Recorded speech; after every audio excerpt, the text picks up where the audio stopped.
Louisville, the hometown of my heart.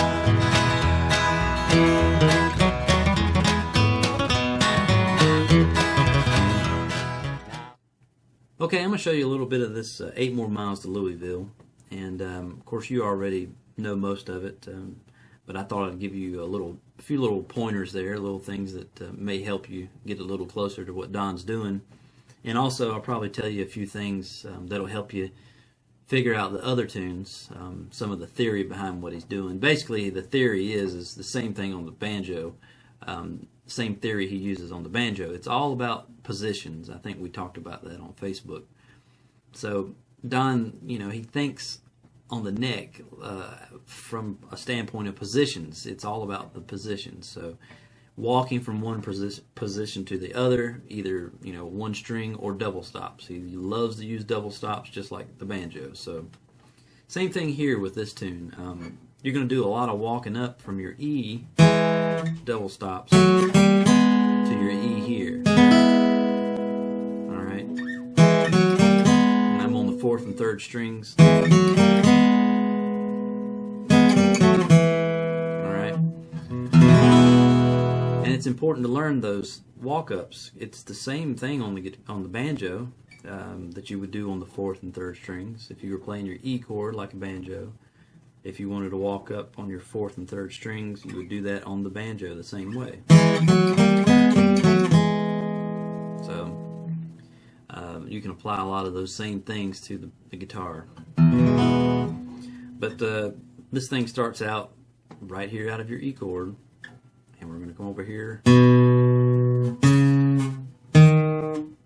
Alright, we're just walking. He's immediately going to hit those double stops out of your E chord there.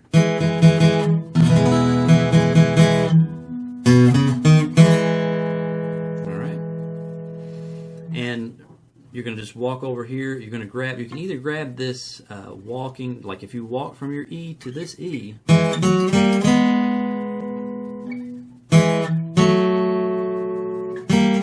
that one right there, that's a partial B7th is what that is. So, see what I'm doing?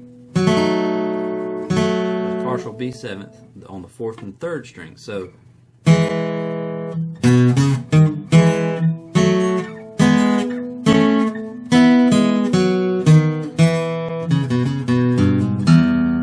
alright. Now, I think Don's actually hitting a straight B right there, but I do use the B7th if I play it. Right there.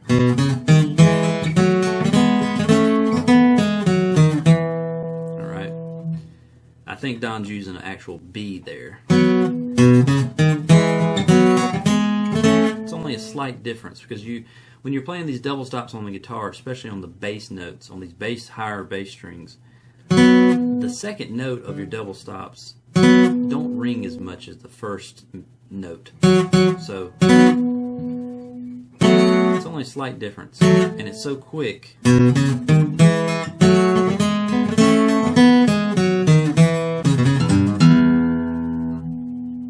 Okay, so you can do whatever you want to there.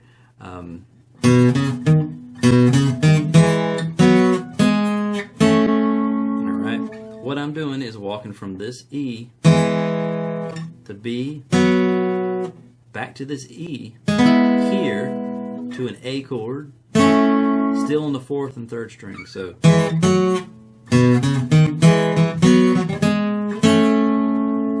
alright, at this point we're going to go back to your D position E and hit the 3rd and 2nd strings right out of that chord position, just like I said. Most of the melody notes are right in the chords. That E there in your D position, and then walk right up that E chord. So now that's not a double stop, but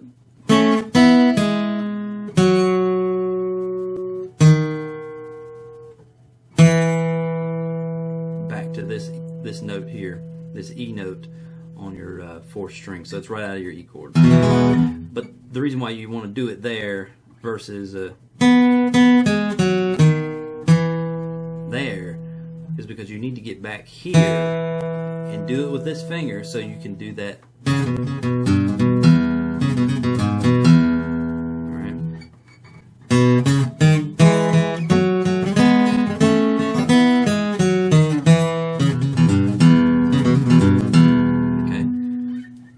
Do that again.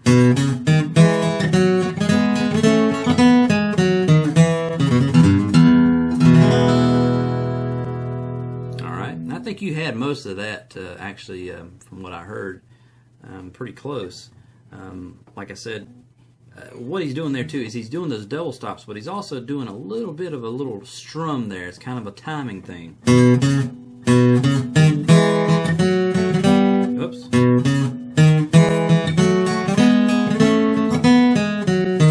See what I mean? He's not just hitting it and is just staying there. He's doing a little thing with the pick.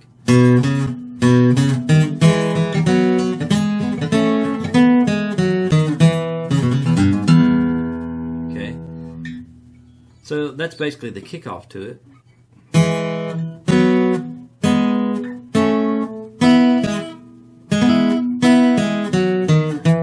Alright, and then when you get back to this E, he does this differently sometimes. I heard you do it, and I think you got it right. But sometimes I do a little hammer on there. I'm just going back and forth. That's a tough little lick. And also a thing to pay attention to is Don's tone. It's not just the notes he's playing. He's really getting good tone out of that break and all of his guitar playing, especially the early guitar stuff. I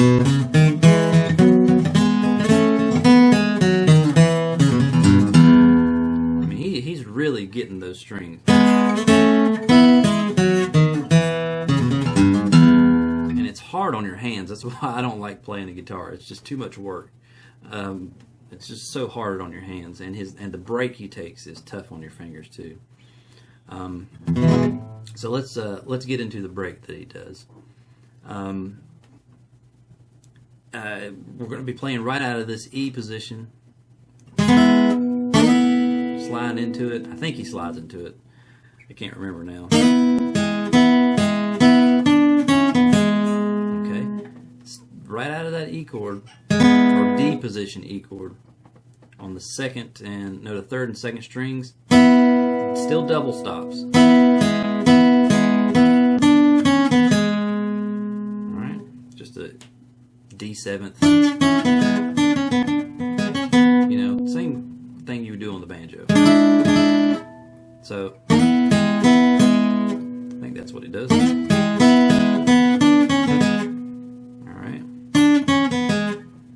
Come up here. What we're doing is where he goes to an A, and he's going, and that's really tricky too. That's hard to get, and I think you had that on your video you sent me, and that's hard to do, especially up to speed. And to get it timed right where it doesn't sound rushed or jerky.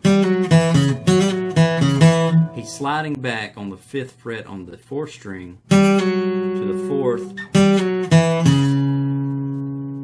and then sliding forward, back, and then forward and then backwards. So he's back to E at this point. So I mean that's a tough little lick.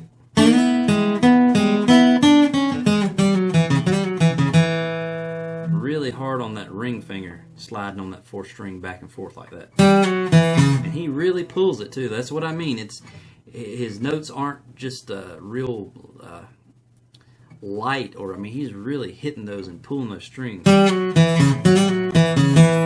Okay, so back to E.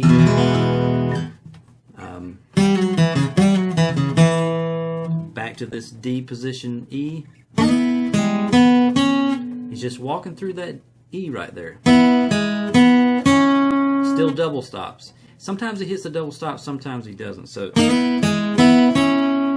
grabbing that D, on the first and second strings, or the E, I'm sorry, D position E. Right out of the chord. Just like I said, it's right out of his chord positions, usually. He may grab the occasional 7th note out of that chord, you know, so.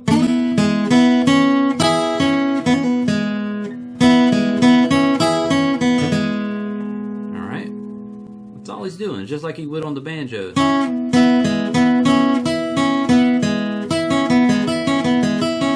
Same thing. So, F sharp, you're going to go to your 4th and 3rd strings. Let's see.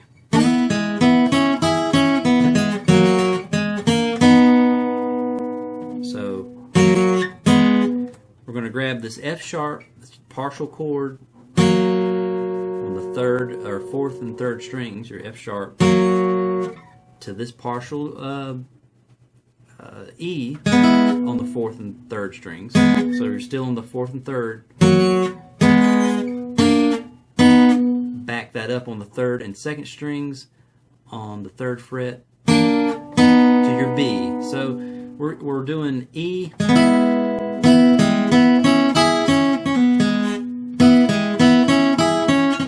forgot what he does there. F.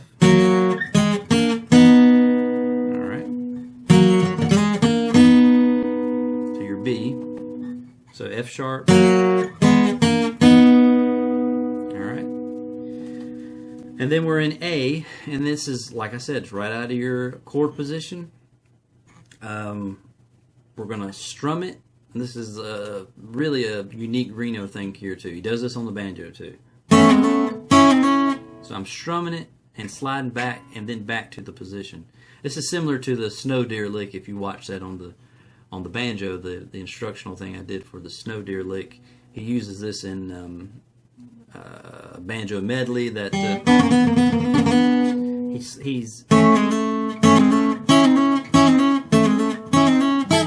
you can just do that all over the place.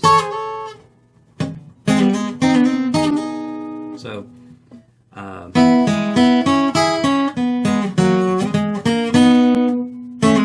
4th and 3rd strings, 2nd and 3rd. So he goes back to the E and does it on the 4th and 3rd. So those are all double stops. So let me play that again. I'm kind of forgetting what he did.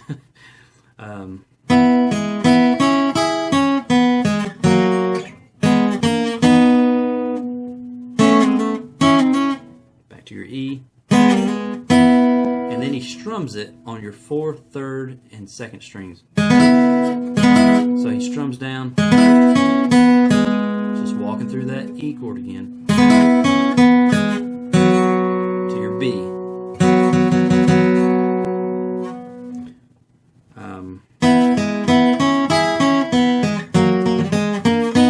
And sometimes he keeps that little rhythm going, so.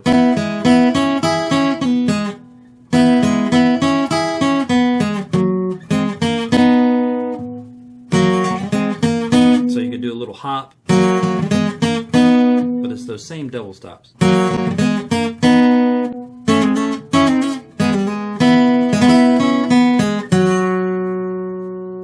Slide into this note. Normally we would hit this note like you're walking back through at the very end of it.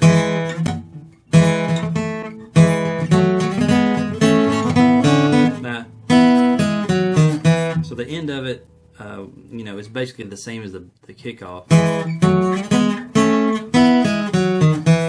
But at the end of that break there, well, no, let's see.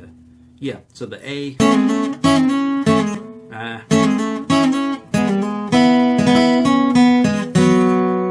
he slides into this note on the 5th string to give it a little different sound.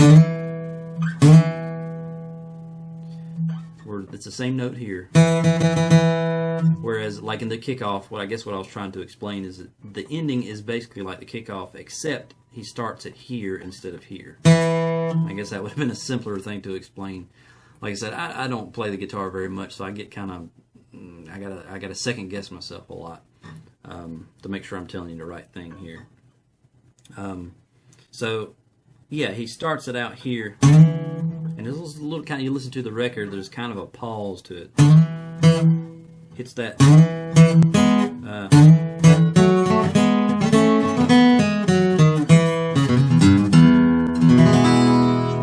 Okay, I hope that makes sense.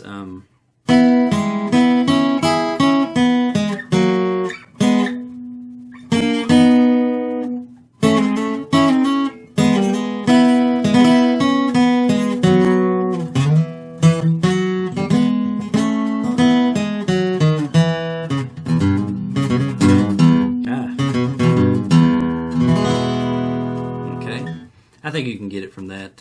Like I said, I get kind of tongue-tied here and try to explain it and play it at the same time because I'm trying to figure it out too. It's hard to remember, but that is the basic thing. So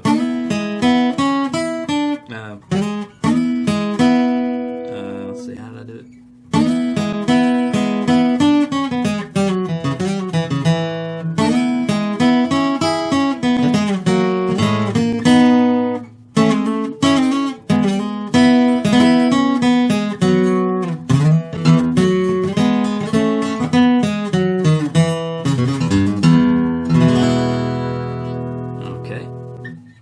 Something like that.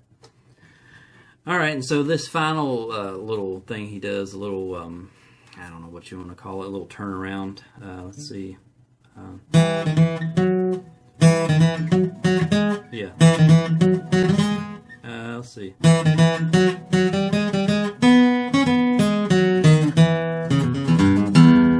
Okay.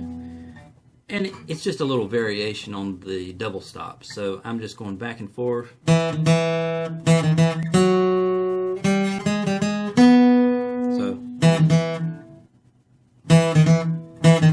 And he's getting a different sound there. I mean, you know, he's pausing on certain notes to get the sound that he wants. It's kind of a staccato kind of.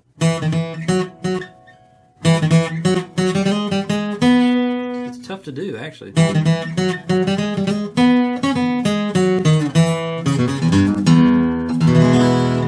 So it's the same melody note.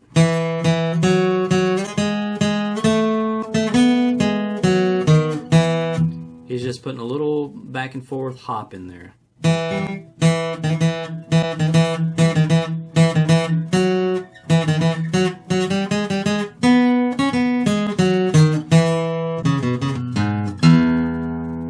Okay. I think that's pretty close to the little thing he does on there. He may vary those notes a little bit, and you can do that. I mean, you can bounce on certain notes. Another thing to remember, it's just like the banjo. A lot of people think that you can't hit open notes when you're down the neck or, you know, down here or whatever. That's not true. I mean, you can hit open notes to add a little hop to it. So,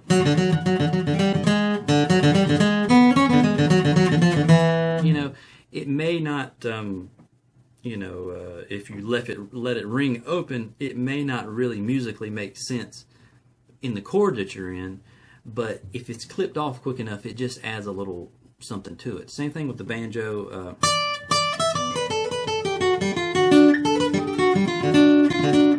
You know what I mean? That same little thing that it does that little run.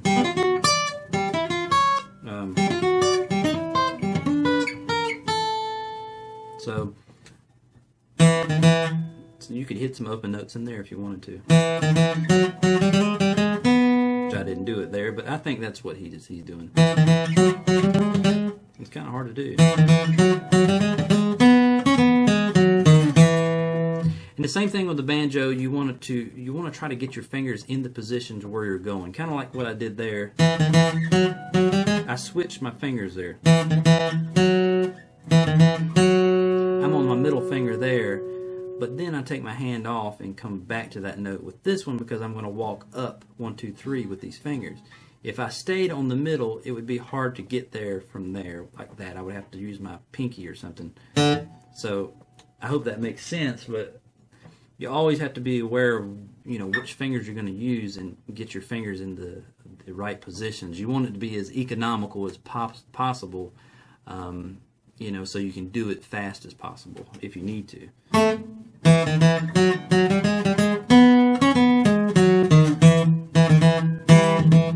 And that's, like I said, he pauses on certain notes to get a certain sound he wants. He pauses on that first note. You hear it? And he hits that note and stops. See what I mean? So pay attention to those kinds of things. The same thing with the banjo. That's part of getting the feeling that you want in there, and hitting them at the right amount of pressure and staying on the note. So okay.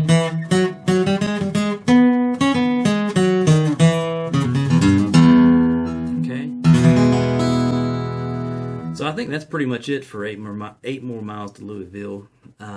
I hope that helps. Like I said, I'm really no guitar player, man.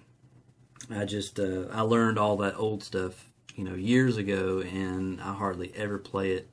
But I'll be glad to try to help you as much as I can. Some of his more difficult stuff were in the instrumental versions and things like that. I can play most of it pretty slow. I don't have a good right hand for the pick, you know, to really getting into it. And like I said, I don't practice all that much on the guitar either. It's just not worth it.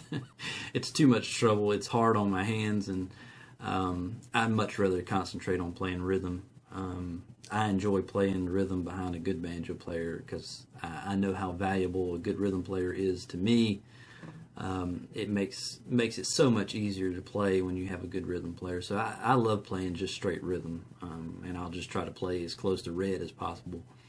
But I hope that helps, and if you got any questions, let me know. I hope I didn't ramble too much or get off track. But I think that, you know, you'll be able to get that tune, and maybe some ideas to help you with some of the others. And like I said, just let me know. I'll try to help you. And holler at me.